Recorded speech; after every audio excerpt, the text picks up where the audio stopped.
Hello guys, in this video ay ituturo ko sa inyo kung paano nga ba magkaroon ng unlimited Facebook Ballad for 30 days. Okay? So, first guys, punta muna kayo dun sa Play Store at i-update nyo yung GCash apps dahil dito po natin makikita kung paano nga ba magkaroon ng unlimited Facebook for 30 days. Okay? So, bago tayo magsimula guys, make it sure na naka-like, subscribe at mag-comment down below ka dahil everyday po kami namimigay ng free load at GCash dyan sa comment section. Kaya make it sure na mag-subscribe ka. Okay? So, ayun guys, pagkatapos ng ma-download or ma-update nyo yung GCash app nyo, so open lang po natin para ma-redirect tayo dito sa dashboard. At dito naman sa dashboard, pindutin lang po natin itong load at piliin po natin itong TM. Yes po guys, itong promo na to ay para sa TM.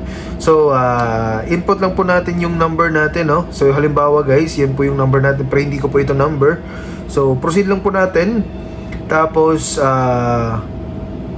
punta tayo dito sa December special at makikita nga po natin dito guys na meron pong bago 249 pesos lang magkakaroon na tayo ng unlimited Facebook plus 5 gig open access for 30 days. Unlimited Facebook po yan guys, no? Walang limit, walang labis, walang kulang.